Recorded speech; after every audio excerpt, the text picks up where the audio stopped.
Hear me now. You can, can't you? Oh, please say no. Please say you can't hear me. Can they hear me? Yeah. Oopsies. Yes, we can. Yep. It was it was a Okay, I'm hanging. yep. Hanging up. Yep, I'm yep. hanging up, baby. Yep. Okay, bye. Hi. Right, 1 second. Okay, and you can still hear me, yeah? Good. Okay. Well, since it is the witching hour and I am Mama, we're live on Substack finally with sound. And the cafe is open. Oh, it was down on it was in Substack. For some reason it had turned my right down at the bottom just there. So it's got your sound, camera, share screen, add people, end. Sound was switched off. Oh, do we like this? This is my anti-Tory, anti-Conservative party. It says Guardian reading, tofu eating, wokerati. That's who we are. But before I begin, come closer. Closer. Double toil and trouble, fire burn and cauldron bubble. Fillet of a fenny snake in the cauldron boil and bake. Eye of newt and toe of frog, wool of bat and tongue of dog. Adder's fork and blind worm's sting. Lizard's leg and howlet's wing. For a charm of powerful trouble, like a hell broth boil and bubble. Double toil and trouble, fire burn and cauldron bubble. Cool it with a baboon's blood. Then the charm is firm and good. Guess what we're doing tonight, folks? Anybody?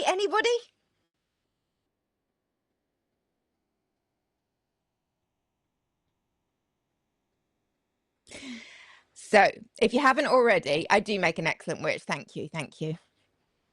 It's the hair and the evil. The hair and the evil, I think. We are looking at witches and amongst other things, but with a focus on witches. So, pull up your comfy chairs if you haven't already, or your beanbags. Grab yourself a potion. Wrap yourself in your snuggliest cloak. And I'll begin. Welcome to any new mamacitas who must be wondering what the hell is going on. No, I can't cackle, sorry. Welcome back to anyone who's been before, for whom this is just a Monday. Are you ready for a story? It's a long one, so get comfy. So, ladies and gentlemen, tonight we're going to do something a little bit different, and it's going to take us a little while, so get comfy. Tonight, we are starting a story so big, it's going to need 5 Mondays to tell it. And I do not want to begin it with a person, or a headline, or even a receipt. Although the receipts are coming, do not worry your pretty little heads about that. There are more receipts tonight than I have ever brought you. 5. 1, 2, 3, 4, 5. I want to begin it with a word, because you know me, mamacitas, give me a word and I will give you a whole history. And can I just say, there is absolutely no makeup on my cheeks. This is the color they go when I get really quite warm. The rest is makeup, just in case anyone was wondering. But no, this lovely pinkness, that's all me. Okay. What word, you ask? Well, I'm very glad you did. The word is gossip. Today's cafe is brought to you by the word gossip. And I think we're all old enough for that actually to mean something. Now, when I say gossip, you know exactly what you're meant to picture, right? Women, a gaggle of them, whispering, nattering, plotting, tearing some poor soul to shreds over a cup of tea. It's a small word, it's a mean word, and it's almost always pointed at us. But here's the thing, it didn't start that way. Not even close, certainly not mean. Gossip comes from the Old English word godsib. God as in God, sib, S-I-B-B, as in kin, the same root that gives us the word sibling. A godsib was someone you were bound to in God, your child's godparent. And then it grew to mean something bigger and warmer than that. And then it came to mean the women who gathered around you when you were giving birth. The women invited into the room. And I need you to understand what that room was. This was a world before antibiotics, before modern medicine, where childbirth really could kill you. And it very often did. So the women who came into that room, your godsibs, were the women who sat with you through the danger, who held your hand, who kept vigil, who would raise your baby if the worst happened. These were not your acquaintances. These were the closest bonds a woman had. We can watch the word being used. It turns up in a sermon by an archbishop around the year 1015. This is deep, deep in the language, ladies. So follow the word with me. It starts as sacred. It means the deepest female friendship there is, the women who see you at your most broken open and do not look away. And then, over a few hundred years, watch what happens to it. By the 1500s, gossip does not mean your trusted companion anymore. It means a woman who talks too much, a tattler, a newsmonger, a nuisance with a wagging tongue. Hello to all my fellow nuisances with wagging tongues. I got ya. The word that was originally a word for female solidarity became a slur for females speaking out. And I want you to hold on to that because it's the whole method of this strand. When you want to understand how women get turned against each other, don't just watch the people, watch the words.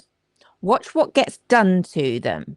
Because language is where a culture keeps its receipts, whether it means to or not. Little voices, big receipts. That's our first receipt of the night, and there are dozens to come. So let me tell you where we are going. So, I have a theory. Well, it started as my theory, and then I did my homework, and I have to be honest with you, some of it held up beautifully. And some of it fell apart in my hands. I gotta be honest. And I'm going to show you both because that's the deal we've always had in this cafe.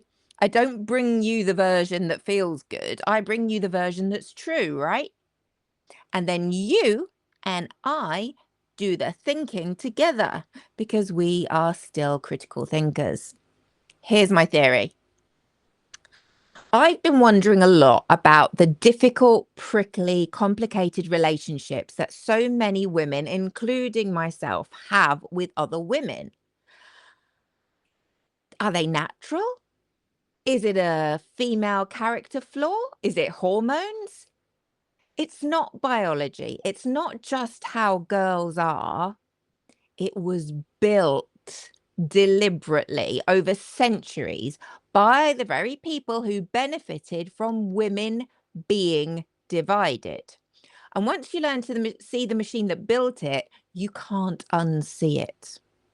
So over these 5 weeks, we're going to follow that machine through history. Tonight, we start at the loudest, ugliest, most spectacular thing it ever did. Next week, we go somewhere much quieter and closer to home. The week after, into the church.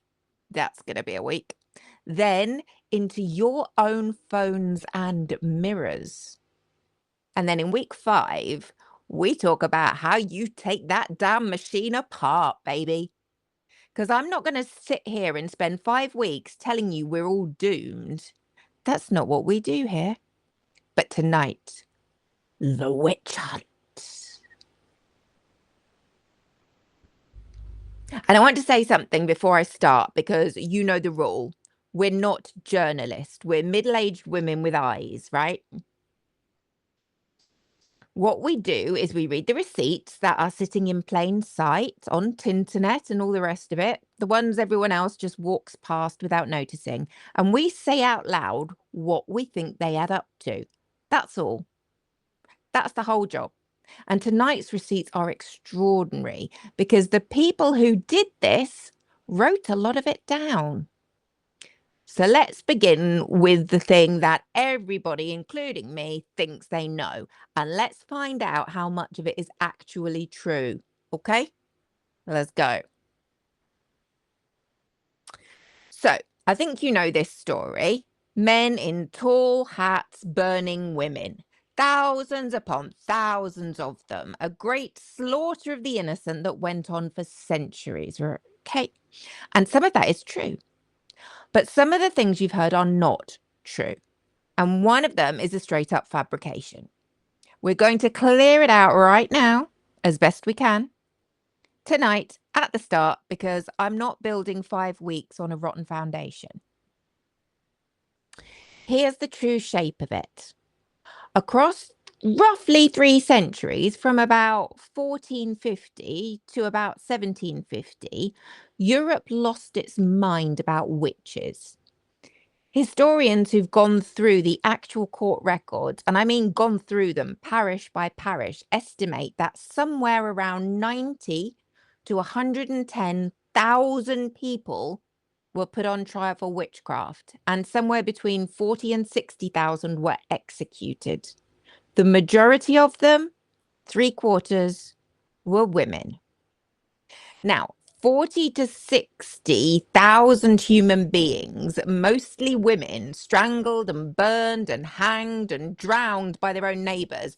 That is easy for me to say, a catastrophe. It is an atrocity that should stop your breath. You don't need to make that number bigger to make it matter. And yet, somebody did touch it. Because you've heard a different number, possibly. Many people have spread around a different number. You may even have heard that 9 million women with an M were burned as witches. 9 million. Ladies and gentlemen, that number is a lie. And I want to tell you exactly where it came from, because the story of that lie is its own receipt about how history gets weaponized. The 9 million figure did not come from any court record. It was traced back by the historian Wolfgang Behringer to an 18th century writer, a man with an axe to grind against the church, who took a tiny handful of local trial files, around 20 of them, and wildly extrapolated them across the whole of Europe and several centuries. He essentially made it up. And then that made up number pulled on its pants and went a-traveling. It got picked up in the 19th century in Germany during a wave of anti-Catholic politics. And then it got picked up by early neo-pagan writers. And then, and here is where it gets truly dark, it got picked up by Nazi propagandists who loved the idea of a great Germanic massacre carried out by the Catholic Church. Heinrich Himmler was fascinated by witches. Oh, baby, you want to meet us. And then in 1893, an American suffragist called Matilda Jocelyn Gage put the 9 million figure into a feminist text. And from her, it passed to some of the big feminist writers in the 1970s and into a very influential documentary in 1990 called The Burning Times, which is a Canadian documentary. And I watched it last night and it was actually very good, even if it was a little bit not true, but it was still very entertaining. And from there, it went everywhere. It just literally spread like wildfire, as Burning Times do. Onto posters, into songs, into 1,000 captions you've probably scrolled past many a time. Now, I want to be careful and fair here because this matters. The women who spread that number were not lying on purpose. They were reaching for a way to say this was enormous, this mattered, and this was done to us. I understand the impulse completely, but we don't do usable in this cafe, we do true. And the truth is, you do not need to multiply the dead by 150 to prove the horror. The real number is a horror. Inflating it just hands your enemies a way to dismiss the whole thing. Because the day someone fact checks the 9 million, they get to pretend the 40,000 never happened either. Bad receipts poison good ones. Never give them the opening, mamacitas. And a couple of other things the true shape tells us, and hold these because they come back. First, this was not the Dark Ages. People often picture witch hunts as this medieval primitive thing, monks in the mist. Wrong. The worst of it happened after the Renaissance, after the printing press, after the Reformation. The peak was roughly 1560 to 1660. And this was done by educated, literate, modernizing Europe. That matters, and it demolishes a myth we'll come to later. Secondly, geography. It wasn't evenly spread. The absolute slaughterhouse was actually Central Europe, the patchwork of German states in the Holy Roman Empire. That's where something like half the executions happened. Meanwhile, Ireland barely had any at all. Spain and Italy, despite having actual inquisitions, executed relatively few because, and I promise this is true, the Inquisition often brought an awful lot of paperwork with it. It was a really boring bureaucratic job. Slow bureaucracy actually saved lives. You can put that on a mug. And third, and I will keep saying this all night because honesty demands it, around a quarter of those accused were men. In a few places like Iceland and Scandinavia, most of the accused were men. This was overwhelmingly aimed at women, but it was not only women, and a story that erases the male victims is not the true story. So that's the scale. Tens of thousands dead, mostly women, mostly in Central Europe, mostly after the Reformation. That's the ground we're standing on. Now let us go and meet the machine that decided who burned. Now we go into quite a lot of detail, and I do want to lay a trigger warning that some of the behavior carried out towards particularly women during these times was really quite horrific. There is talk of violence against women and girls. There is talk of sexualized violence. And anybody for whom that's going to be upsetting, this might not be the episode for you, at least for the next 20 minutes or so. Okay. So I will try and remember trigger warning when we get to the points where there is anything stronger than just, name calling and such. but just so you know, alrighty? Okay. So here's a question that bothered me, and I wonder if it bothers you too. Let me know in the chat. Why women? Like we don't know. Well, it's more complicated than I thought. It didn't have to be. Lots of cultures have had witch beliefs without them becoming a war on women specifically. So why, in this time and place, did the witch become, in the popular imagination, a her, a she? The answer is that somebody sat down and argued it in writing at length. And that somebody gave us one of the most poisonous books ever printed. I wonder who's heard of it. It is called the Malleus Maleficarum.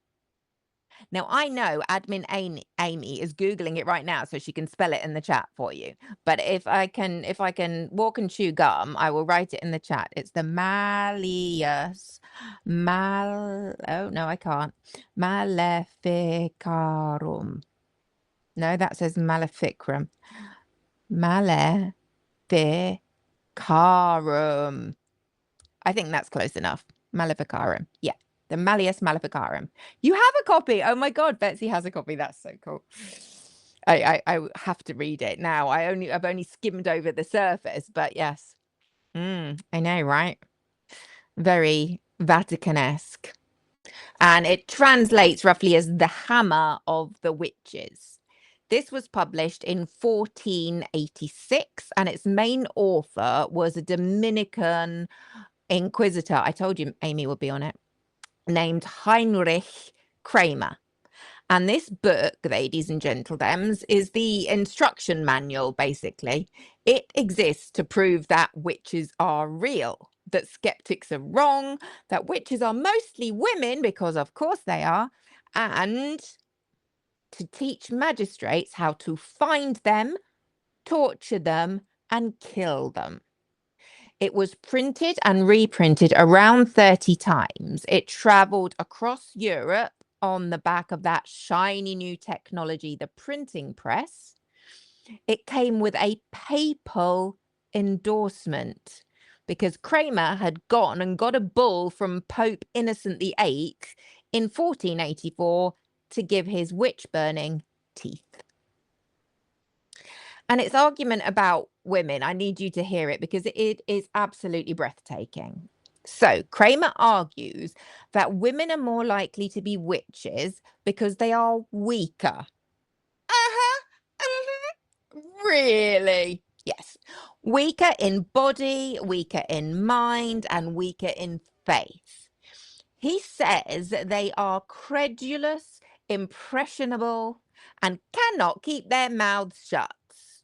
Okay, I'll give him 1 out of 3. That they have, and I'm quoting the flavor of it, slippery tongues. All right, okay, 2 out of 4. He says that they're governed by their passions and their lusts, and then he reaches his crescendo. And this is the line that echoes down the centuries. He writes that all witchcraft comes from carnal lust, which in women is insatiable. I'm not entirely sure how I have time for these live shows with all my insatiable carnal lust, right? Insatiable. That is the engine of the whole book, basically. Women want endlessly, bodily, dangerously, and that wanting is the door the devil walks through. Oh, yeah.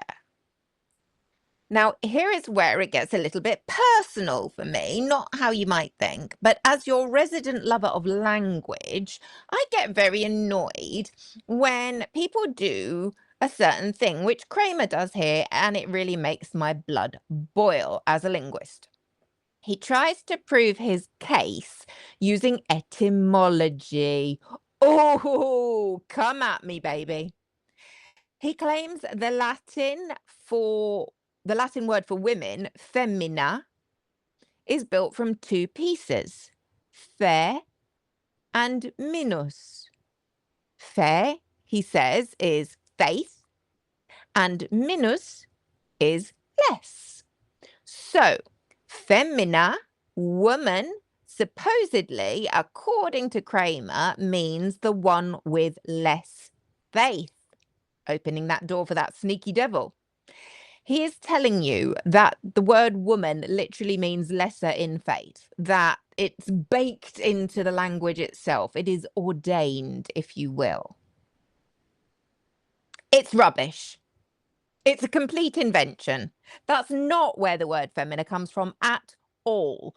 The real root has to do with suckling, with nursing, with breastfeeding. Femina, at its origin, points to she who nourishes. And I hope you're finding this very nourishing this evening. He took a word that means the one who feeds life, and he tried to twist it into the one who lacks faith, just so he could justify killing her. That, ladies and gentlemen, is what this whole machine does in miniature. It takes something about women that is about creation and care and nurture, and it inverts it into something sinister. We saw it with gossip. Here it is again with the very word for womanness. And there is one more line from Kramer I have to give you, because it's the reason this book belongs at the very start of this particular strand. He asks, in the middle of his tirade, and make sure you're all listening, what even is a woman? And his answer includes a foe to friendship. Really? Really? We'll see about that, Kramer. A foe to friendship. That's how he sees women. Just sit with that. Enjoy it. The instruction manual for the witch hunt, the founding document of who gets to be a witch, explicitly names women as the enemy of friendship. As if closeness between women itself were the threat. I think we might be onto something there. As if the god sibs in the birthing room were the danger. He's telling the magistrate right there on the page that a woman's bonds are not to be trusted. This whole strand, 5 weeks of it, is in some sense a reply to that one phrase. We're not enemies of friendship. Hell, some of my best friends are women. I know, right? Now, my honesty tax, because I always pay it, you know I do. And there are 3 parts to this honesty tax. 1, Kramer was a bit of a crank, even by the standards of his own time. He was so aggressive in an early witch prosecution in Innsbruck in Austria that the local bishop actually threw him out and shut him down. So the malleus is not the calm consensus of the medieval church. It's partly one obsessive man's fixation dressed up in scholarship clothing. 2, and this follows on from that, historians will tell you that the malleus was not some universal official rule book that every court obeyed. Fine. Its real influence was on the intellectual weather, the ideas in the air, more than it was a checklist for judges. Plenty of the killing happened in places and ways that owed very little directly to Kramer.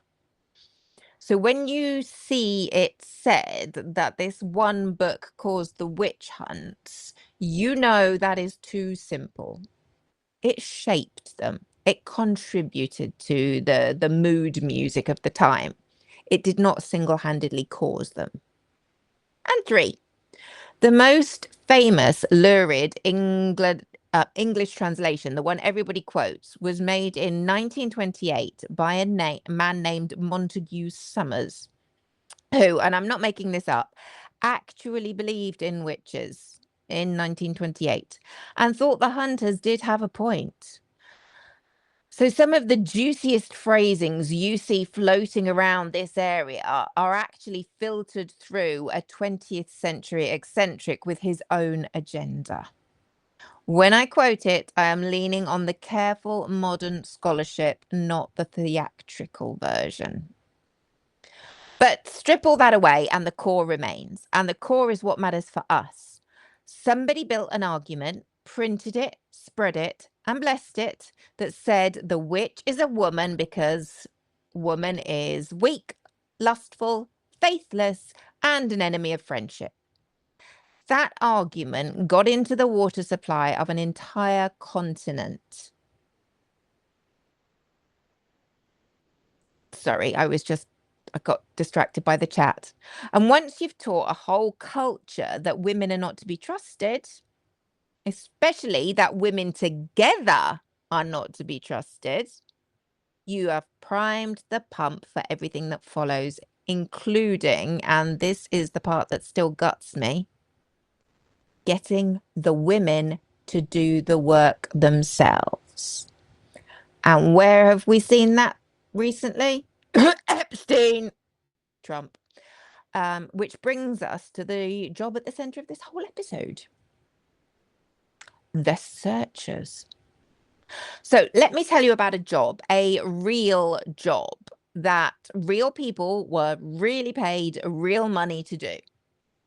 When a woman was accused of witchcraft, and this is where it's going to get sensitive, so trigger warning, it's coming up now. There is some graphic discussion of violence against women in quite a sexual nature.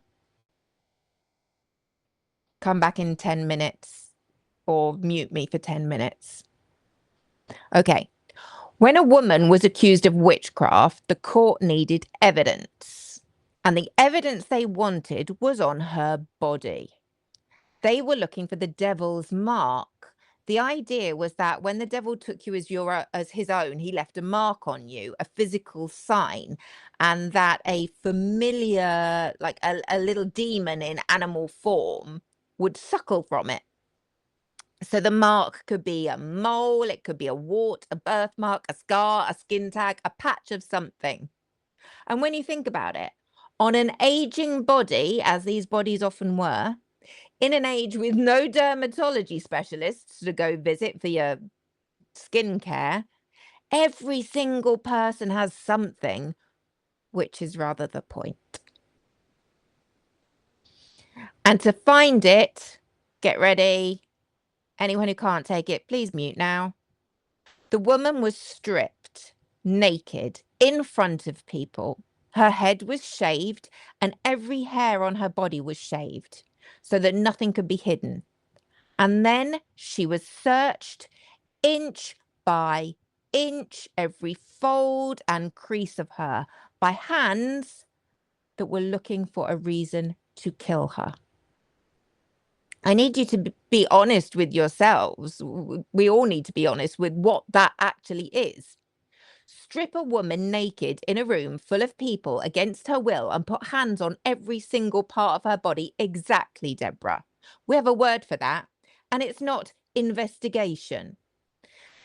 The historian Anne Barstow actually argued the sheer sexual violence of these searches is a reason to think the whole phenomenon less as a witch hunt and more as a woman hunt. When you read the records, it's impossible not to see it. This was licensed sexual assault, performed as a public spectacle, dressed up as justice. And it gets worse. Oh, yeah. Once a mark was suspected, came the pricking. They would take a long pin, and not like a dainty little sewing pin. Some of these were more like bodkins than a little needle or like a crochet hook, something that big and coarse. And they would drive it into the mark when they found it, because the belief was that the devil's mark felt no pain and would not bleed. So they would stab again and again and again, hunting for a spot that did not react in front of a crowd until they found one, or until the woman was too broken to react at all. And remember that, because we will come back to it. Now, 2 questions. Who did the searching? Who did the pricking? Because the answers are the whole reason we're here tonight. The searching, the stripping, the intimate examination of accused women was very often done by other women, panels of them, sometimes called a jury of matrons. The men decided it would be indecent for a man to handle an accused woman's body like that. Well, thanks for that one. And so they appointed women to do it, on the grounds that a woman would know another woman's body and would know what was normal and what wasn't. During the worst outbreak in English history, the terror whipped up by Matthew Hopkins, the self-appointed witch-finder general, and his partner John Stern across East Anglia in the east of England in the 1640s, they appointed trained searchers to do exactly this. And in 2 years, around 100 people went to the gallows. So picture it, truly. Women stripped women. Women shaved women. Women held other women down and examined them, and then stood up in court and said, I found the mark, and that testimony sent that woman to die. That's the image I want at the center of this whole strand, not because women were the villains. Stay with me, because this is the term. Because it's the clearest possible picture of the machine. The men didn't even have to be in the room. Which brings us to the pricking, and of course, the prickers. And I think we all know which pricks they were. Sorry, any man in the chat, but I couldn't. That was just too delicious. It was sitting there. It was handed to me on a plate. I had to. The prickers were the professionals who hunted for the mark with the pin. That was usually a man's trade, because of course it was. And here, ladies, is where I found something that made me genuinely furious, because it exposed the whole thing as a racket, a con. The prickers were paid per witch, not per examination, per witch. It's almost like, I don't know, sending ICE officers out with a target, number of people to deport. Just saying.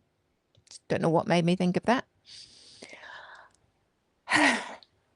You were paid not to investigate honestly, but to find witches. Exactly, Pamela. The more witches you find, the more you earn. So what do we think happened? Now, Scotland's most notorious pricker was a man called John Kincaid. He travelled the country for years, and his pin turned up the devil's mark on person after person after person. And his name appears in the trial records again and again and again. And the deaths he's linked to may well run past 200. Just this one man. He got paid each time. Some of these men made a very good living finding God's enemies. And here's the fraud at the heart of it that I said we'd come back to. The thing that makes me want to throw something at someone or something similar. Some of those prickers used a trick pin. It's almost like not wearing body camera, isn't it? Just thinking out loud. This was a bodkin with a retractable blade, so the point slid up into the handle when it hit the skin. So it looked like the pin was going in deep, but it never actually broke the skin at all. So the pin's gone in, the skin's not broken, no blood, no pain, because it's not actually gone in. And every time they would miraculously find the mark that didn't bleed. The mark was confirmed, the fee was collected, the woman was condemned. It was rigged. It was a con with a body count. Oh, the echoes. What do they say? History doesn't repeat itself, but it certainly does rhyme. The maddening part, as if that wasn't it, the part that tells you everything about how this works is that the con was actually exposed at that time. It's not like they didn't know. A man called Reginald Scott, 1T, published a book in 1584 called The Discovery of Witchcraft, and that pulled back the curtain on all these tricks, including the retractable pin. 1584. The debunking was sitting right there in print, available for decades while the killing carried on. People did not lack the information to stop. They lacked the will. Remember that. The receipts being available has never by itself been enough. And let me bring you to the person I promised you earlier, the one who's not left me since I found her, because she sits at the exact crossing point of everything I've just told you: the searchers, the prickers, the fraud, and the disguise. Scotland, 1662, come join me. As we said, the job of the pricker was a man's job. Women were not allowed to do it. So an enterprising young woman from Fife named Christiane Cadell put on men's clothes, took a man's name, called herself John Dickinson, and went out pricking accused women for a living. She signed a real contract with a real official for a real wage. 6 shillings a day, plus 6 Scots pounds for every witch that she found with a mark. And to put that number in context, an ordinary working man at that time would earn about 1 shilling a day. She was being paid 6 times a labourer's daily wage just to show up, and then a fortune on top of that for every woman she condemned. She'd learned the trade, it seems, from the notorious Kincaid himself. So here's a woman dressed as a man inside a system built by men, hunting other women for money and doing it so well that nobody suspected. We're not all bad. Her disguise only unraveled because she made the mistake of pricking a man with powerful connections. Where have we heard this story before? Right, Gina. Ghislaine does spring to mind. This man complained to the authorities, and when they hauled her in, they discovered that the fearsome witch pricker John Dixon was actually a woman named Christiane Cadell. If you want the whole of this strand in a single human being, it's her. A woman who found that the only way to get power in a world that has all of it in somebody else's hands is to put on a man's coat and turn it against other women. She was a woman, Christiane Cadell, and she pretended to be a man, John Dixon, so that she could go out and condemn women as witches. And one last detail, because it is the hopeful crack, I think, in a very dark segment. Both Kincaid and Cadell were eventually arrested for fraud. Fraud, you say? Well, that's interesting. I hope everybody committing fraud gets arrested, right?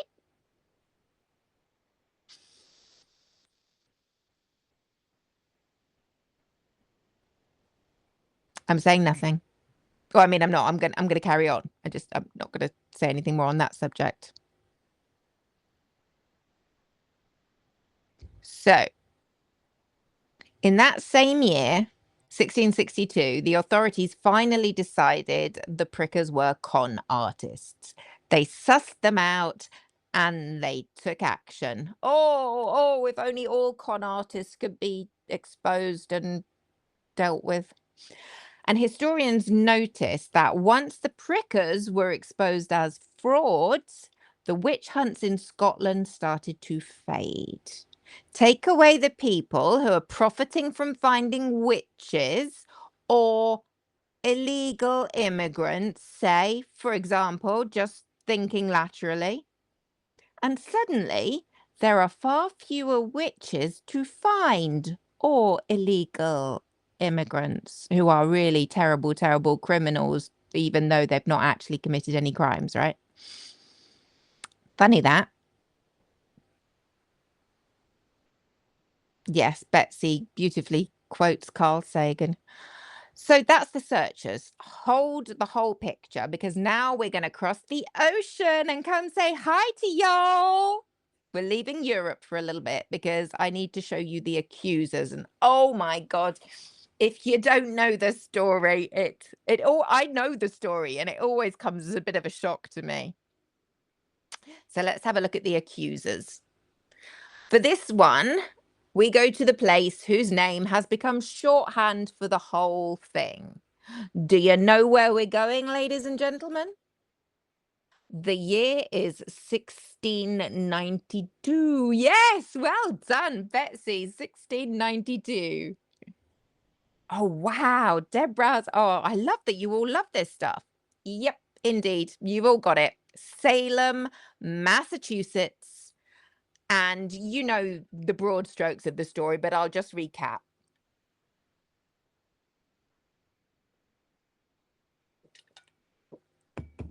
Sorry, it's still a bit warm here. Yes. So a group of girls in a Puritan village started having fits, screaming, contorting, convulsing, saying they were being tormented by invisible specters. I'll be honest, I've used that excuse too. And out of that, in a matter of months, comes a witch panic that ends with around 20 people dead. 19 were hanged, and one poor old man was pressed to death under stones for refusing to plead.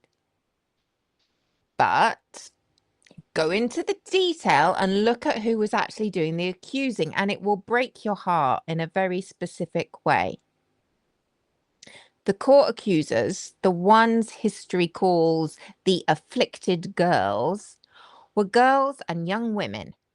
The first two were 9 and 11 years old, the daughter and niece of the local minister, and their circle joined them. Anne Putnam Jr., 12, Elizabeth Hubbard, 17, Mercy Lewis, 17, Mary Walcott, 17, Mary Warren, 20. And as their fits spread and their word was believed, these girls gained something that girls in a Puritan village had never had ever in their entire lives. Power. Terrible, total, mortal power. Their pointing finger could take a grown woman from her home to the gallows. And who did they point? Well, it's a bit of a familiar story, to be honest. The first three people they named were a beggar woman named Sarah Good, a poor and sickly old woman called Sarah Osborne, and an enslaved woman in the minister's own house called Tituba. I love that. If I ever had a daughter, which I won't because, you know, biology, but if I'd ever had a daughter, I would love to have called her Tituba. I think it's beautiful. Look at those three. What do we see about those three women? The poorest, the most marginal, the most powerless women in the community, a destitute beggar, a bedridden old woman, and a slave. That's who the accusers reached for first. The machine always reaches for the least defended first. And where have we seen that? Ice. Sorry, I got a little something in my throat there. Don't know what that was. I think I'm all right now. And then, and this is the bit. If you know the story of the Central Park Five, is it the Central Park Five, those poor boys? Or the Cardiff 4 or 5, I'm so sorry, I can't remember whether it was 4 or 5. Too many numbers, too many whatchamacallits. You will recognize this story because it is as old as the day is young. Tituba did something under interrogation that shows you the true horror of the mechanism. We do, Summer. We all choke on that kind of ice.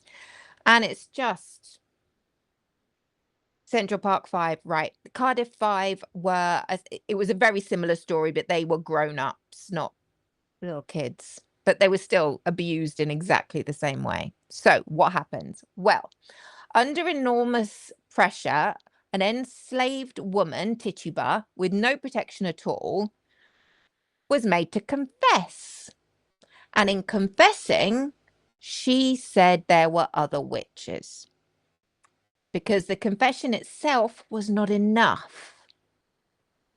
Need to throw some more people under the bus to make it worthwhile. Because, you know, they'd already got you. You're no prize. They need some others.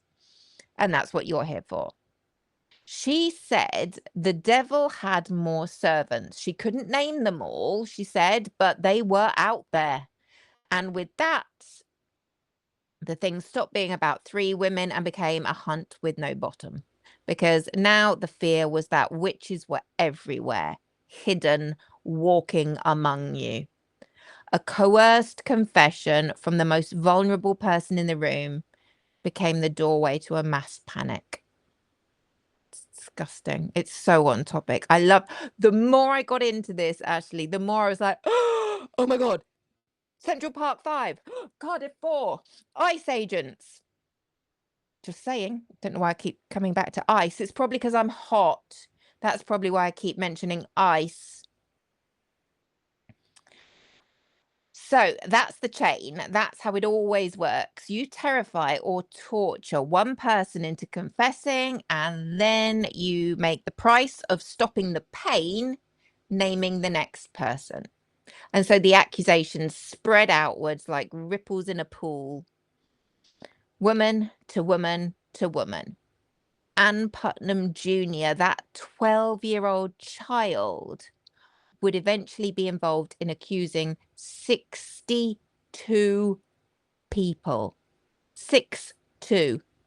Another of the girls testified against 29. And here's what I want you to understand, and it's the whole point of this strand, so I'm going to slow right down, but not too much because, you know, we don't want to be here all night. It's so easy to look at those girls and call them evil. Wicked little liars who got people killed. But look harder. Look at who they were. Several of them were orphans. Several were servants in other people's houses. Some were even refugees who'd seen their families killed in the frontier wars and had arrived in Salem with nothing, dependent on their relatives who really didn't particularly want them there. These were some of the most powerless, precarious, frightened young women in the entire colony. Girls with no dowry, no prospects, no status, no voice. And for one strange season, the machine handed them the only power it's ever been willing to hand a powerless woman. Not the power to build anything, not the power to change their own lives even. The power to accuse another woman. The power to destroy sideways. That is horizontal hostility, and we are going to come back to that and name it properly in a little bit. But you're watching it happen in the Salem witch trials. People with a boot on their neck already who cannot kick upward at the boot, kicking sideways at each other, because sideways is the only direction they're allowed to kick. The girls didn't build that trap. They were born into it and then it used them. And hold that, because in a few minutes, I'm going to show you the same machine turning a child against her own mother. And it's the hardest story I'll tell you all night. One last thing about Salem, though, and it's the only bit of grace in the whole story, really. Years later, in 1706, one of the girls, Anne Putnam Jr., that little 12-year-old, she stood up in her church as a grown woman and publicly apologized. She said she wanted to lie in the dust and beg forgiveness. And she was the only one of the accusers who ever did that. And I hold on to that, not to let her off, but because it's proof that even a person caught up in the machine can wake up, can become part of the wokerati, can look back at what they did inside it and name it. And that's what I'm trying to do. That's who I'm trying to become. That's what got me thinking. And that's what bore this series. That waking up. That is what week 5 of this strand is going to be all about. The hope. So I've shown you Salem because you know its name, but I need you to understand that Salem was tiny. 20 dead, a village. If Salem is the story America tells itself about witch hunts, it is, in the scale of what happened in Europe, almost a footnote. So let me take you across the water to where this machine ran hell for leather with no brakes whatsoever. I told you earlier, just gotta get comfortable,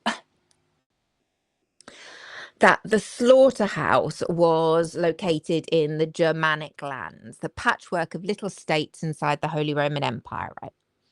Now I want to show you what that actually meant, because it reveals something about this machine that Salem really can't, which is what happens when you take the brakes off entirely. Picture a little town called Würzburg, ruled by a prince bishop. I think it's in modern day Austria. A man who was both the church and the state in one pair of hands. You know, that always works out well, doesn't it? When church and state. Yeah, exactly. So that meant there was nobody above him to say, stop. Where have we been seeing that before? Somebody trying to merge church and state with nobody above them to say stop. No, it's not coming. Excuse me. Trump. That's better. Okay. So his name, this Prince Bishop, was Philip Adolf, it's unfortunate, von Ehrenberg. And between about 1626 and 1631, in his territory, they burned something like 900 people. 900 in 5 years. No night, Vicky. In one bishopric. And here's the detail that tells you the machine had gone fully out of control. It stopped staying in its lane.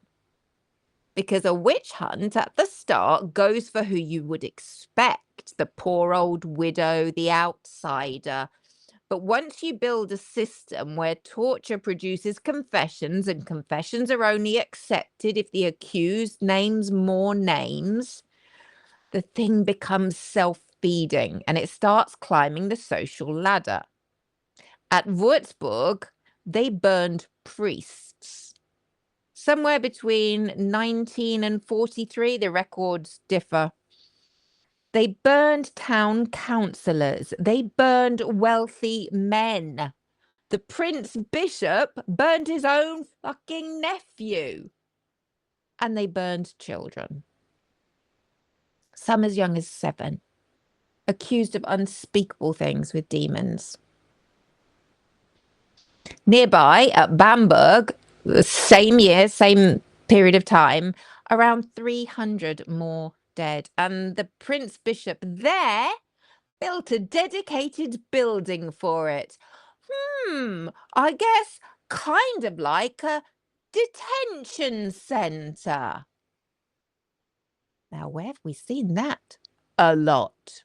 Oh, that's right. History. Oh, no, wait. The present. A witch prison. A purpose-built house with cells and interrogation rooms so that they could process witches efficiently like a little factory. Let that sit with you.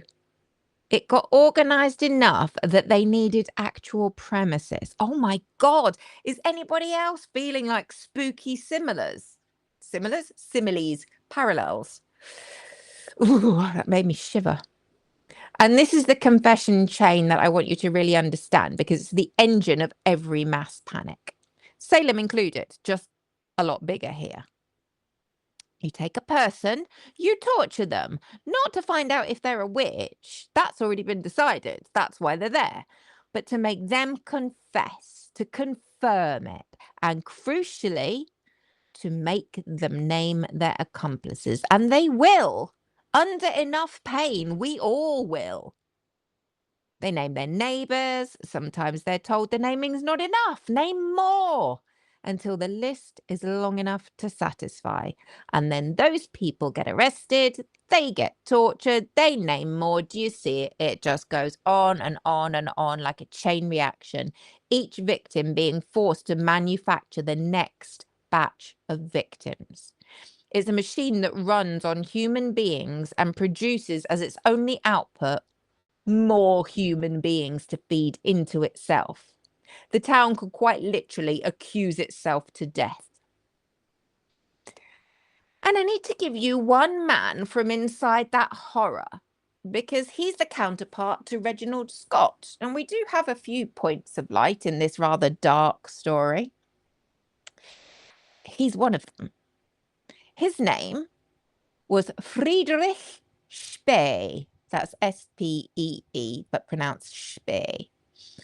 He was a Jesuit priest, and his job at the height of the Würzburg killings was to be the confessor to the condemned.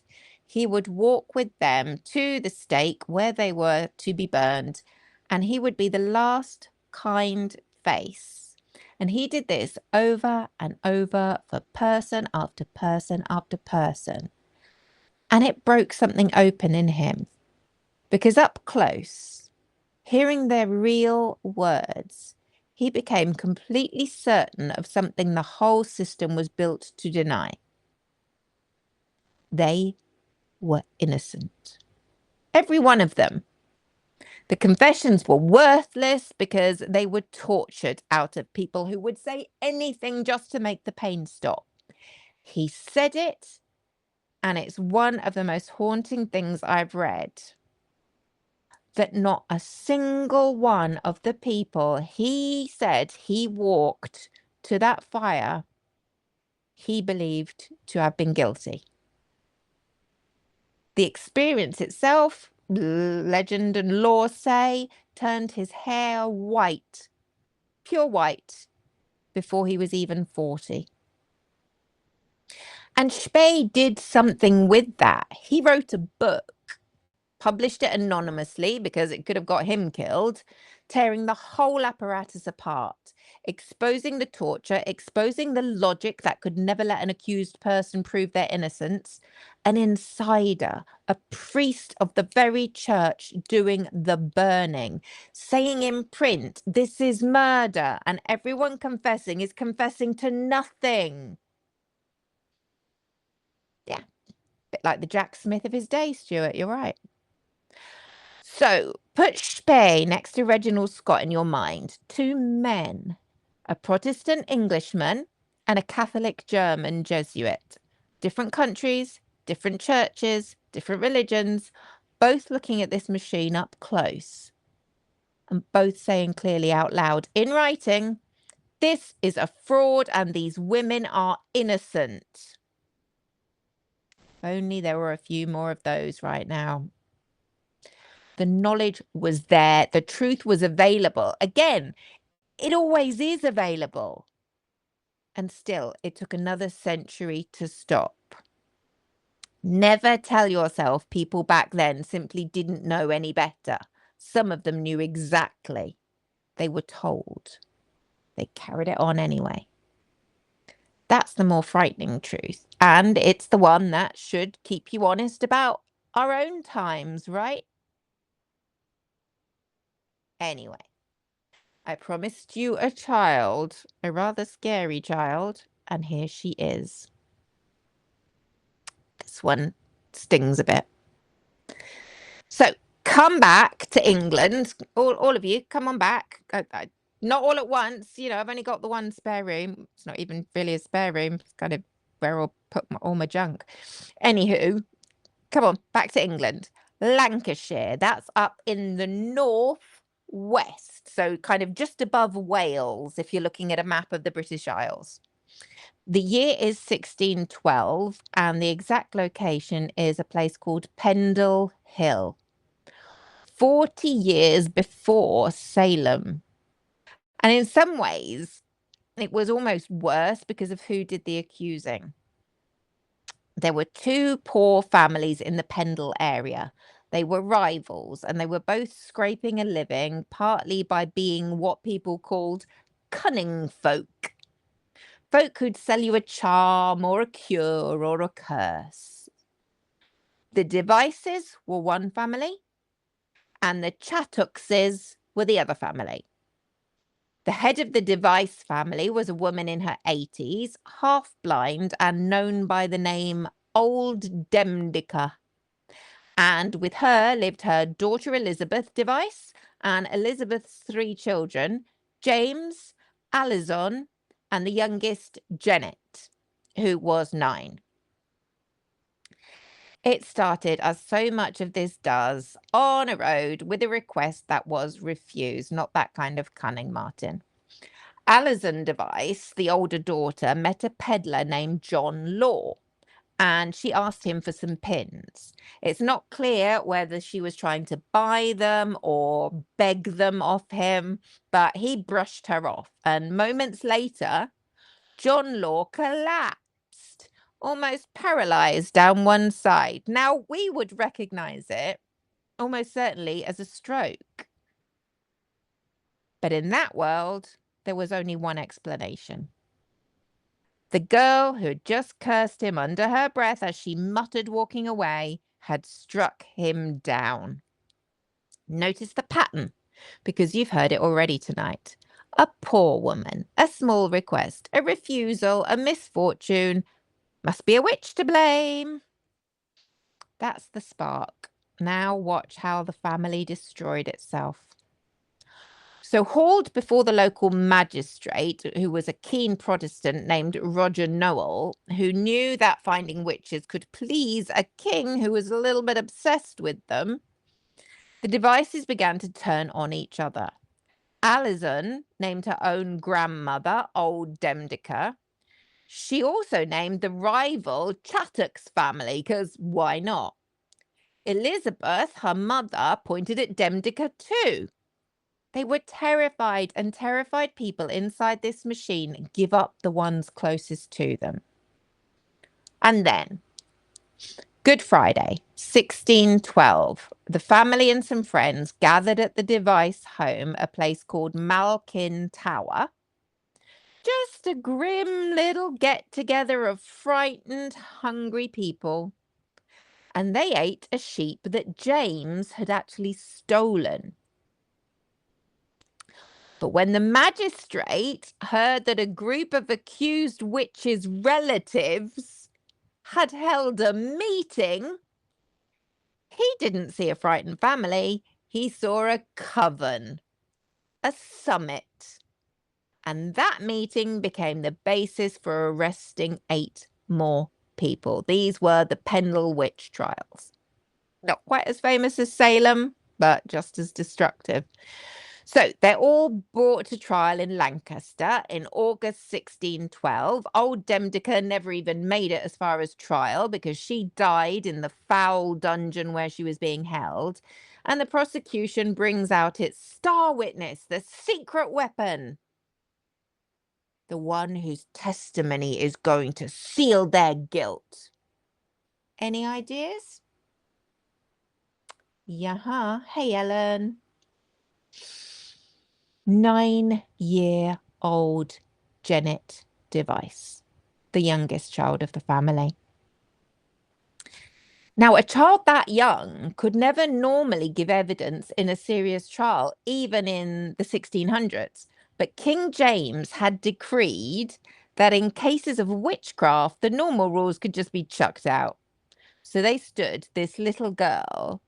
One account says they had to stand her on a table so that the court could actually see her. She was so tiny, and forced her to testify against all the people at Malkin Tower who were gathered just to get some food, and against her mother, against her brother, James, and against her sister, Alison.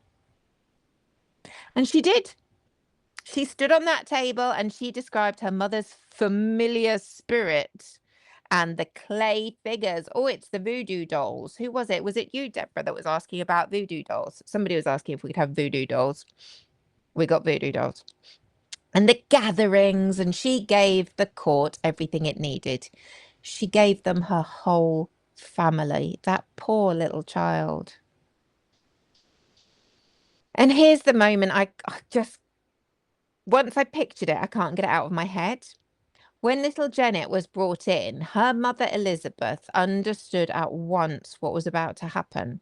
And she began to scream. She screamed at her own 9-year-old daughter in that courtroom so violently, so uncontrollably that the court had her removed. They physically dragged the mother out of the room so that the child could continue to speak the words that would hang her. A mother screaming, hauled away, while her little girl is lifted onto a table to condemn her to death. If you want to know what this machine does at its very worst, it's not the fire, it's that room. It's a family made into an instrument of its own destruction with a baby holding the blade.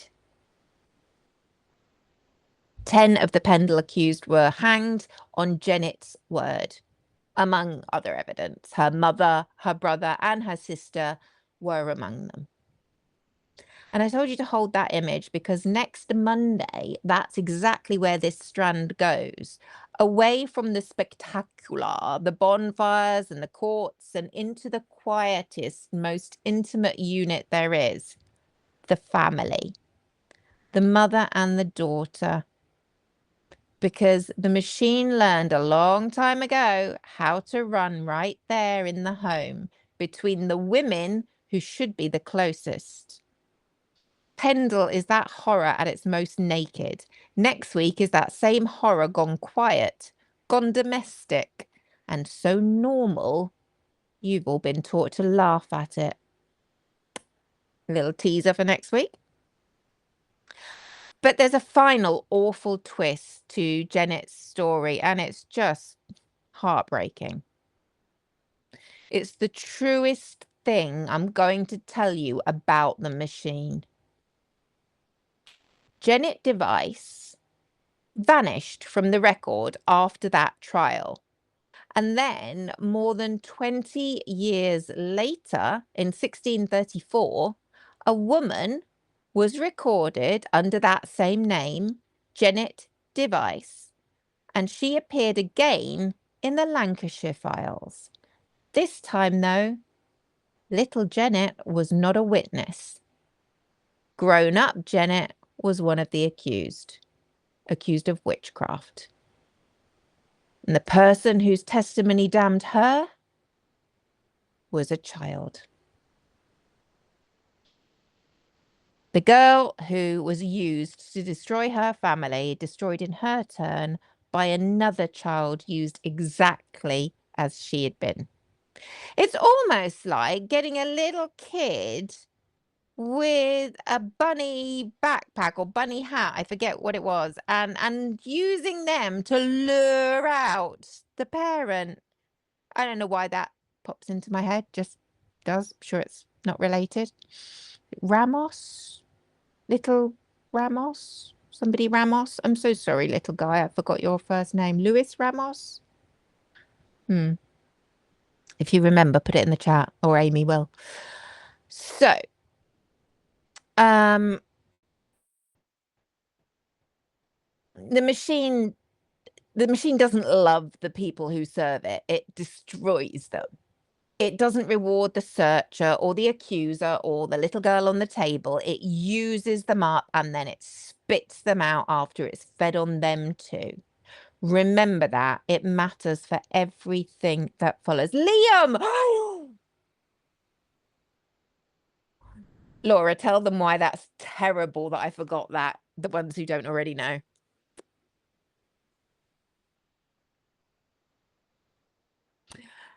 Anyway, back to the story, the thing that I am good at, because clearly it's not parenting. So, we've earned the right, I think, by now to ask the question underneath all of it. Not how, but why her? Yes, my youngest son, my precious little second born. Yeah, Liam. Why these women? What did the accused have in common? Because it wasn't random. So, before we ask who, let's have a little look at when, because it is important. The witch hunts were not a steady drumbeat across 3 centuries. They came in waves, right? Bad years, then worse years, then a spike of burning. And when historians laid the timeline of the killing next to the timeline of the weather, they found something that should make the hair stand up on your arms. They line up. This period was known colloquial as the Little Ice Age. It was a long stretch of genuine climate breakdown. I know, climate change. Who'd have thunk that was a thing? Centuries of it. But with a vicious core in the late 1500s and 1600s. Colder, wetter, frost in all the wrong months, summers that never came, and for a world living from harvest to harvest with no buffer, no supermarket, no safety net, that was not an inconvenience. That was starvation. That was death. Crops rotted in the fields, vines died, livestock sickened, children went hungry, and then children died. And here's the thing about human beings being in catastrophe. We can't bear for it to be nobody's fault. Random suffering is unendurable. We need a hand behind it. Sometimes God just gives us a little stubby orange one, and sometimes it doesn't. The historian Wolfgang Behringer showed that as the cold bit and the harvests began to fail, people reached for an explanation in their own cultures. Not bad luck. Can't do anything about bad luck. Not a cooling planet. They had no way to know that was what was going on. Witches. Witches were believed to be able to make weather. You know, a bit like, I think they used a Sharpie even back in those days. Yeah, pretty sure they did. They could call down hail, they could summon frost, which could blight a crop or even dry up a cow.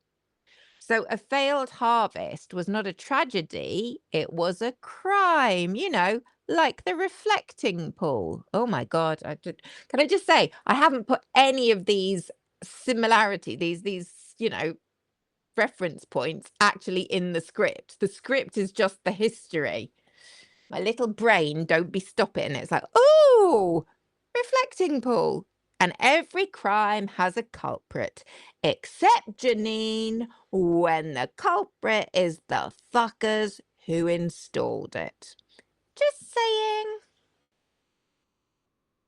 So, we actually have their own voices on this. There is a record from 1626, a year a brutal frost quite late on destroyed the vineyards and the grain across a swathe of Germany.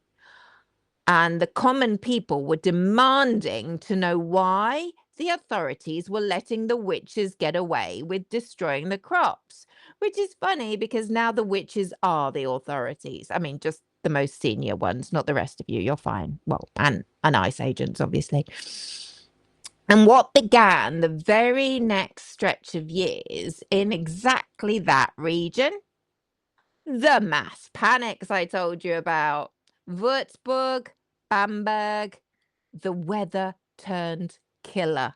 And people demanded witches to blame, and the prince bishops gave them their witches by the hundred. The frost and the fire are part of the same timeline. That's not a coincidence, that's cause and effect. So hold the big picture as we go into the small one. The machine didn't run on nothing. It ran hottest in the hardest times when frightened, hungry, grieving, desperate people needed a face to put on their disaster. And now let's see whose face they chose. So who got accused? If you line up the victims across all these hunts, who are they? The stereotype, the one in every cartoon, is the old woman, the crone, bent, poor, alone, muttering. And there is real truth in that stereotype, though, as always, it's more complicated than the cartoon, and I will get to the complication. But let me first give you the single most useful idea historians have for understanding the ordinary, everyday accusation. The village level ones, neighbour against neighbour. Got a hair in my mouth. It's a model developed by the historians Alan McFarlane and Keith Thomas, and it's called Charity Refused. And this is very interesting. Well, I thought it was very interesting anyway. Once you understand it, you'll see it everywhere, and you'll never see the witch hunts the same way again. So here's how it works. Picture a village. Times are hard and they're getting harder. This is a period with terrible weather, failing harvest, real hunger, what we now know as the Little Ice Age. And in that village, there is a poor old woman, very often a widow, so a woman with no husband and no sons to provide for her. She is right at the bottom of the economic heap. And she comes to your door to beg because she's got no other choice.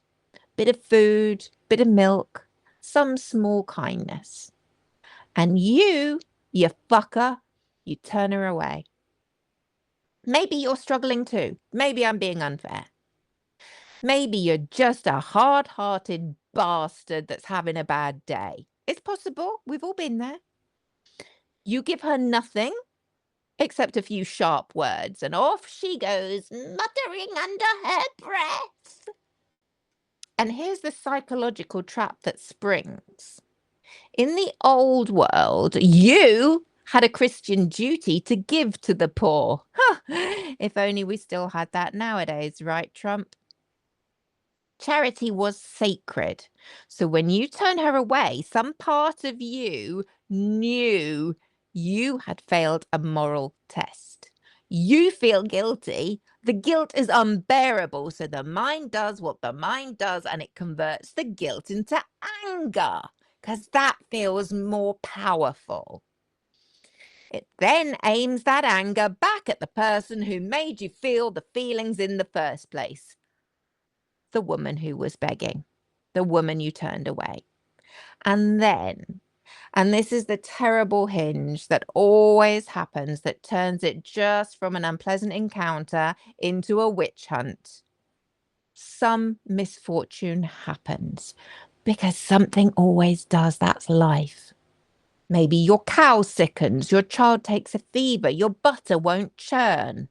Ordinary, everyday catastrophe, the kind that was always happening. But now you've somewhere to put it. It was her. She cursed me on her way out. My guilt was right. She really is dangerous. She really is evil. I was right not to help her. The accusation of witchcraft lets you take the guilt you feel for failing the poor woman and transform it into proof she was a monster who deserved nothing all along and you really did nothing wrong. Reminds me of somebody else who apparently is completely exonerated. Trump Epstein files. Sorry, I don't know where that came from. Do you see how perfect that is? It's quite beautiful. It lets the comfortable person or the more comfortable person off the hook entirely. You didn't fail her. She bewitched you, you poor thing. Exactly. Projection, Sherry. Hi, hi, hi. We even have receipts in their own words. A 17th century skeptic named Thomas Adey wrote despairingly that when disaster strikes, people ask the wrong question. They ask, what old woman was last at my door that I may hang her for a witch? Instead of asking, he said, whether God was punishing them for turning a poor soul away with bitter words. He saw the whole mechanism clearly 400 years ago, and he couldn't do anything to stop it. And we have the individual cases, and they are unbearable in their smallness. A poor old widow in England named Anne Foster. She asked a neighbor for alms. He refused her. She left. As they always say in these records, muttering under her breath. Then his sheep died and his buildings burned, and that was all it took. She was accused. She was hanged in 1674. A woman killed for the crime of being poor and asking and being refused and being blamed for that refusal. That's the engine at the village level. And notice, it doesn't need any devil. It doesn't need the malleus malefic fricky thingy. It barely even needs the state. It just needs hard times, an unprotected woman, and the human genius for turning our own guilt into somebody else's guilt. That's a machine that runs on the cheapest fuel there is. Now, my honesty tax, because the charity refused model is powerful, but it's not the whole truth. And other historians have pushed back on it, and you deserve to hear that pushback too. 1, the poor was simply the largest group in society. So in a way, it's just maths. A lot of the accused were poor because there were a lot more poor people to accuse. So we have to be a bit careful not to see a pattern when it's just mathing. 2, and this genuinely complicates the crone stereotype. It wasn't always the poor and the powerless. Sometimes it was the exact opposite. There were cases where the accused woman was richer than her accuser. There are Scottish cases where women of real status, even nobility, were accused. Lyndall Roper, she found cases in Germany where the accused came from the interrogator's own social circle.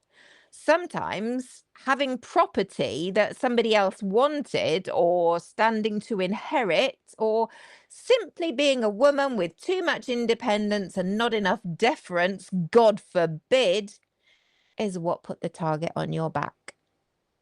Status could get you killed just as dead as poverty could.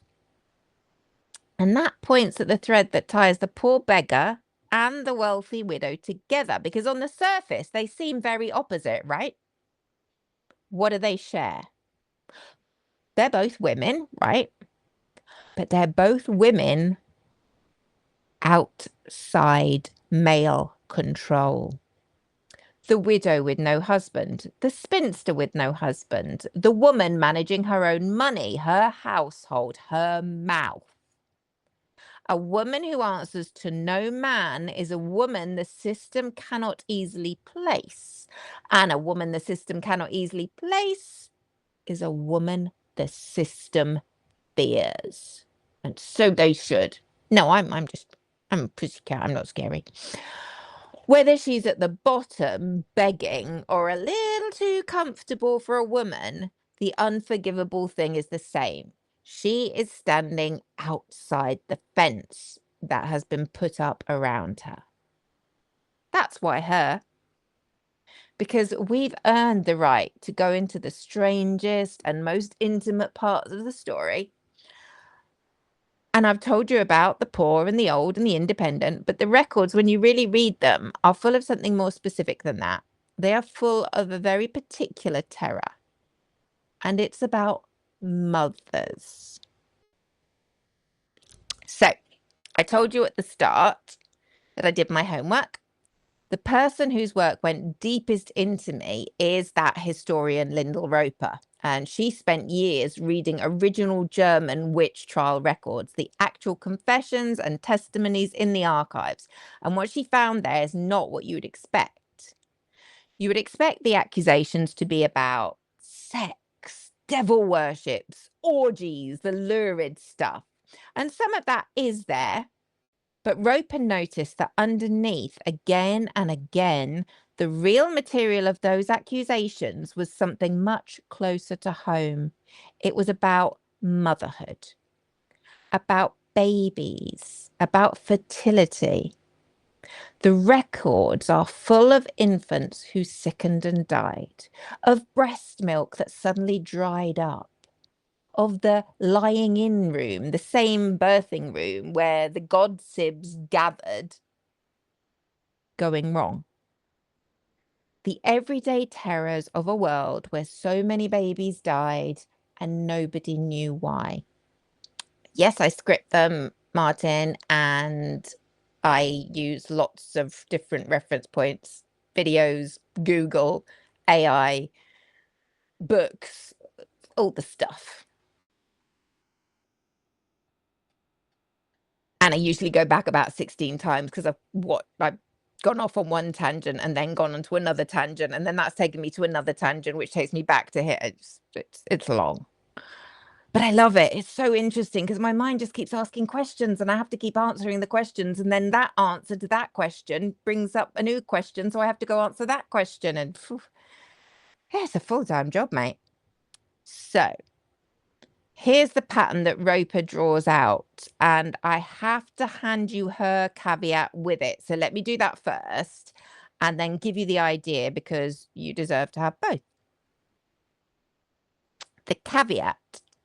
Roper reads these records through the lens of psychoanalysis, so through Freud, essentially. She's looking for the unconscious drives, the deep fantasies, the psychology underneath the words. And a lot of serious historians are quite uneasy about that approach. They worry it reads modern psychology backwards into people who just didn't think in those terms. So I'm not handing you this as settled fact. I'm handing it to you as one brilliant, disputed, illuminating lens. The trial records underneath are absolutely real, underneath her work. What she sees in them, you get to weigh. That's your job. I bring the information, you do the thinking. Okay. Here's the idea, and I find it quite devastating. Roper's argument is that so many of the accused were older women, postmenopausal women, women past childbearing, precisely because of what they represented to a young mother in a terrifying world. The old woman had often been a mother herself and now could no longer be. She was often the one called to help at the birth, to nurse, to tend the newborn, the very figure who was present at the moments of greatest danger. And in the frightened imagination of a community where babies died constantly, that old woman became the focus of a specific dread. The fantasy was she must be envious. She was looking at the young mother with all her fertility and her baby and her milk, all the things that this old woman had lost. Thank you, God, for the day you took those away from me, because I don't miss them at all. But, you know, the theory still holds. It was said that envy within her could curdle into actual harm, that she might wish the baby dead, that she might be responsible for drying up the milk, that she might take out of bitterness what she no longer had access to. So I can't have it, neither can you. Roper calls this the beating heart of the whole thing, and she names it the dynamic of envy, dependence, and terror. And I want you to notice what this does. It takes the natural, ordinary grief of aging, of a woman losing her fertility, which is a loss, it's a real one, and yet it recasts it as a threat. It makes the older woman into the enemy of the younger woman. It sets them against each other. The question that got me down this rabbit hole in the first place. It not only sets them against each other, it sets them against each other across the thing that should bind them most closely. The shared, dangerous, sacred experience of bearing and raising children. It poisons the well between the generations of women. And do you hear the echo? Because we started tonight in the birthing room with the godsibs, the older women who came to help. And now here they are again, the same figure, the experienced older woman at the bedside, except the culture has taught everyone to see her not as help, but as hazard. The word for her friendship became an actual slur, and the woman herself became a suspect. Now hold that word, envy, because I'm about to introduce you to the woman who's going to make sense of this entire strand. And envy is the exact word she reached for too, 300 years later. And I love this bit. We're coming towards the end, don't worry, for those of you who've been here for a little while like me. So before I do that, I owe you the biggest honesty tax at the night, because there's a story about the witch hunts that you've almost certainly heard, that feels true, fits everything I've told you, and that the receipts just don't support. I'd rather lose the neat version than tell you something that's false. That's the deal. So here's the story you've heard. The witch hunts were, at bottom, a war on women healers. The witches were the midwives, the wise women, the keepers of the old herbal knowledge, the women who helped other women give birth and control their own bodies, and that they were burned to destroy that knowledge and clear the way for men to take over the field of medicine. Not true. It's a powerful story. I badly wanted it to be true in some ways, because it's just a good story. It's all over the internet. It's in 100 witchy captions, and it kind of feels like the missing piece. I think that's why we want it to be true. But when you go to the receipts, it mostly falls apart. A historian called David Harley took this claim apart back in 1990 in an article with the fabulous title, Historians as Demonologists. And I have to find that because it sounds so good. His finding was blunt. In the vast bulk of the trials, midwives were not the only ones being accused. A few famous cases got mistaken for a general pattern. The stock example everyone reaches for, an English woman called Ursula Kemp. Turns out, on the record, wasn't actually a registered midwife at all. And when a researcher went carefully through the Scottish records a few years ago, where around 4,000 people were accused, she found that only 19 of them, 19, were explicitly identified as midwives. 19 out of 4,000.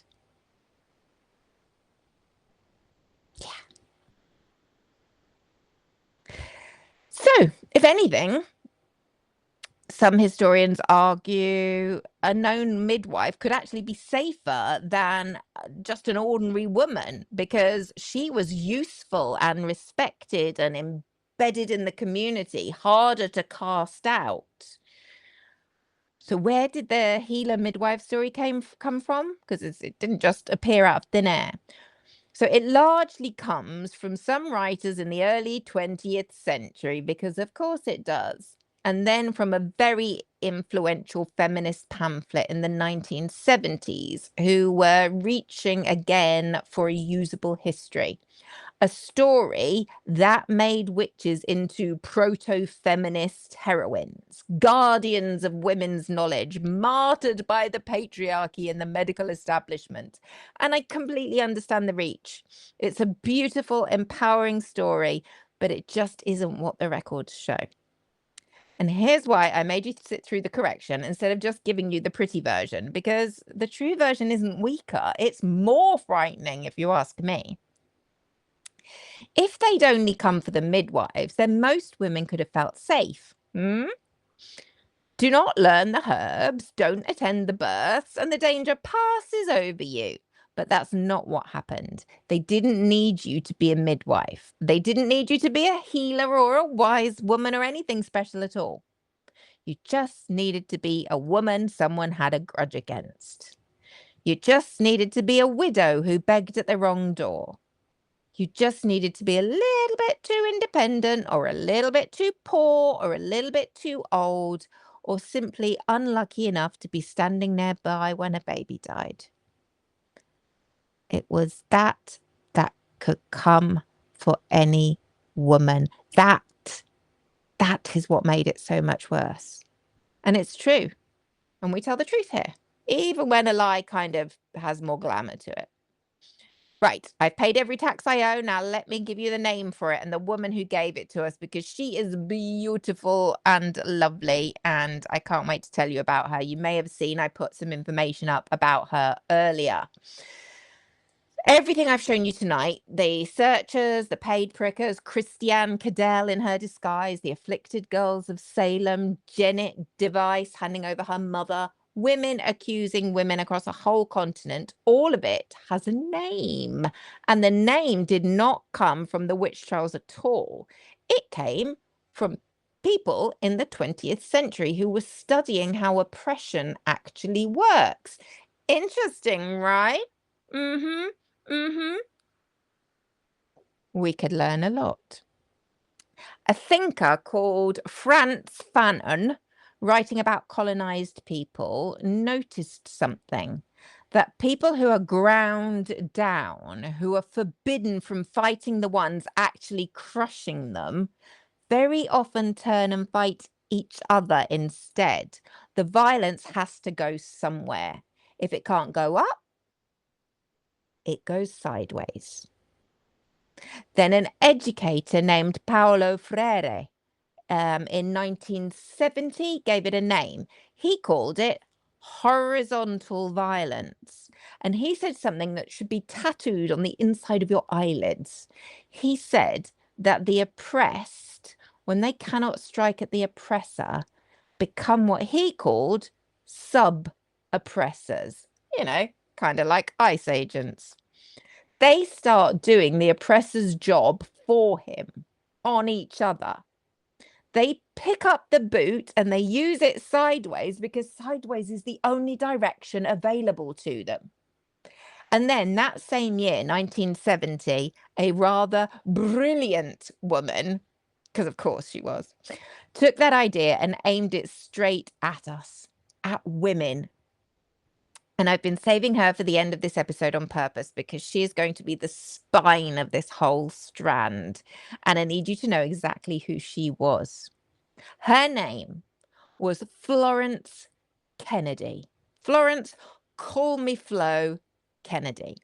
She was a Black American lawyer and activist born in Kansas City in 1916, 16. She was the second of 5 daughters into a family that was the first Black family in a white neighborhood, and that endured exactly the hostility you would expect for them. She worked as a domestic in white households as a girl, and then she clawed her way to Columbia University. She then applied to Columbia Law School, and they turned her down. Why did they turn her down, you ask? And a few of you are already answering. The reason that she was given pointed to her being a woman. And you know what? Do you know what Flo did?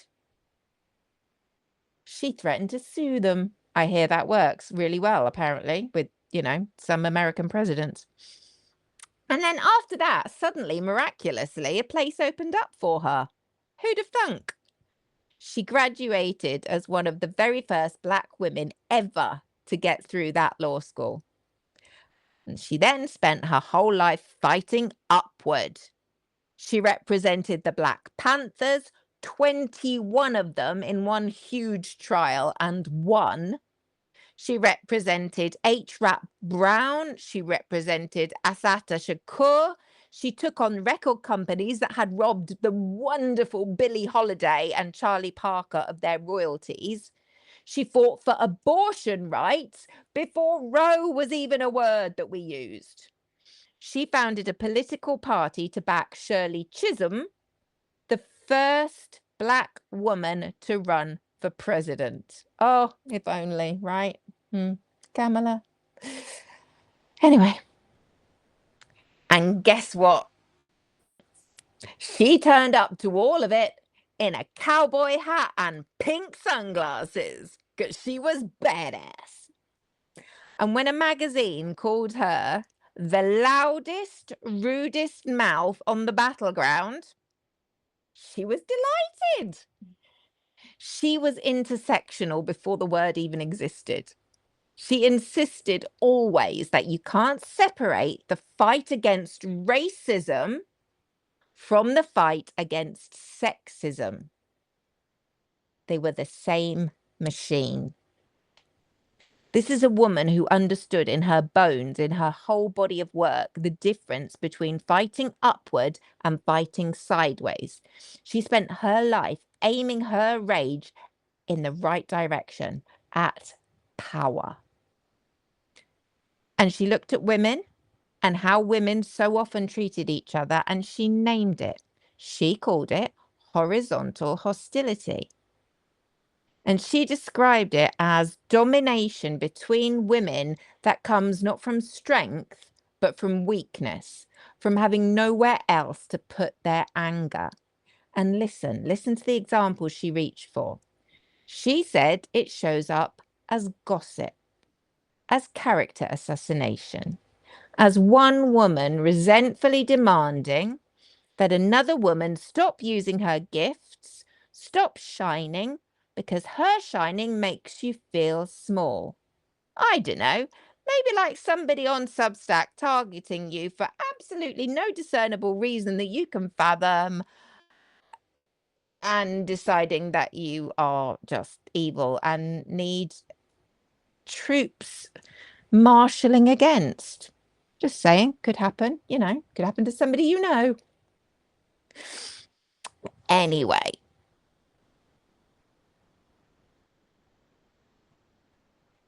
There's that word again, isn't it? Gossip. We've come the whole way round the circle in one night. The sacred word for the woman at the birthbed weaponized into a slur and then handed back to us by the culture as the very shape our so-called cattiness is supposed to take. And there's the other word too, envy. The exact thing Roper found the accusers projecting onto the old women 300 years earlier, Flo Kennedy saw as the same envy being manufactured between women in her own time. And she understood it wasn't our nature that was doing it. It was our position. It was weakness with nowhere to go. So you can see how it crosses the lines. The women are weak. The minority communities are weak. The LGBTQIA community is weak. And then we start turning against each other. No more. No more, mamacitas. We are joining together because we are many. They are few. And here's the part that makes me want to weep. And it makes this the right note to end the first movement on. Most women have never heard of Florence Kennedy. I had never heard of Florence Kennedy. That's Florence with a Y. She named the mechanism. She handed us the key to this entire strand, and she got left out the story, written out, forgotten, while lesser ideas by more comfortable people got remembered, even if they weren't exactly true. Which, if you think about it for a moment, is the mechanism doing its work one more time, erasing the woman who saw it clearly. That is why Florence is our spine. That is why I'm putting her name in your mouths tonight. Say it loud, say it with me. Florence, I am Flo Kennedy. Carry it out of here, mamacitas. The witch hunts were not simply men killing women. They were a machine that got women to police, search, accuse, condemn, and kill other women, while the men who built it barely had to show their faces. It ran on a manufactured story that women are weak and lustful, and some of us are, and in Kramer's own words, foes to friendship. It ran on manufactured envy between the old and the young, the barren and the fertile, and it ran on the guilt of the comfortable turned into the blame of the poor. It handed the most powerless women the one weapon it could ever give them. Yay, I love you all. The power to destroy each other sideways. And it has a name. And we've heard it and we will use it now. We will all use it. Everybody use it in a sentence tomorrow. Horizontal hostility. Say it to your kids. Oh, I'm feeling a lot of horizontal hostility from you, darling. Given to us by a brilliant, brilliant Black woman that history tried to forget. We're not going to let them. No. That's the loudest example, the most spectacular, the one with the fire and the pins and the gallows. But here's what I'd like you to think about for the coming week. The machine didn't die with the witch hunts. It just got quieter. It took off the tall hat. And next Monday, I'm going to show it to you again, running perfectly well in a place with no devil, no bonfire, no courts, just a house and a mother and the woman her son brings home, God forbid. The oldest engine of them all, the one they turned into a punchline, so you would never notice it was being used as a structure. But before you go, one more time, the word gossip. Your gossibs, the women in the room when you're at your most breakable and most alive, the ones who keep the vigil. That's what it meant. That's what it can mean again. Because everything they built, mamacitas, every single piece of it was built. And I need you to hold on to that fact that the builder never wants you to know. Anything that's built can be taken apart. That is what this strand is for. That is what we're going to do together over the next 4 weeks. They told us who they were. Now we gonna go get the receipts. So, before we go, thank you so, so much to every single one of you, everyone who's been powering the chat. You've been incredible. I've tried to but I've not done it very well. I'm sorry. Multitasking and me, we're never going to be close. We're always experiencing horizontal hostility towards each other. There you go. I've already done it. Now it's your turn. So, more importantly than anything I'm doing, I would like to give thank yous to every single one of you. I'm thankful to every one of you who joined us for the first time, for all those of you who just keep coming back because I don't know, you're gluttons for punishment. You like the way I do my hair. I don't know. Whatever the reason, keep coming back. We love it. Thank you especially to my salty sisters over on Discord. Even more especially the Coven, my very own sister witches. Summer Willen for helping me with my promotional work and for her brilliant storytelling. Amy Northern for being our fantastic, unpaid, unofficial, but very much loved admin, producing the chats transcript for me every episode and fact-checking me live just because, you know, we all need an Amy. Chris Palomino for her beautiful, inspirational artwork that keeps us going forward in this fight against tyranny, and for being our nominated designated grown-up. We love you. Thank you, Chris. And of course, my crazy partner in crime, my sister from another mister. There she is. She's with me by my side pretty much every day, even when you can't see her. It's that Laura Not Luma. Please follow all of those wonderful women. They all produce work, and it's very, very much worth a look, even if I do say so. Thank you to everyone, as I said, for keeping the comments going. You are freaking awesome, and I love you very, very, very, very, very much. Thank you to everyone keeping this little thing going. We're nearly 50 of us here tonight, and that's just beautiful. We've been here for like 2 hours, so thanks. I mean, I know, you know, minus a few minutes at the beginning when it all went horribly wrong, but we got there. You are the point. So, if it was your first time at the cafe tonight and you just stumbled over us by accident, please don't run away screaming. You can check out more of my work at mediocremama.substack.com. Monday is my explainer shows. Thursday is the meeting with Laura. Sometimes Summer joins us for a little Canadian perspective. And we always provide full show notes and receipts and the script on Substack for the paid subscribers. And we also, when we're doing something like this, we'll post something like a timeline. And I've got a beautiful little timeline for you paid subscribers to accompany tonight's episode.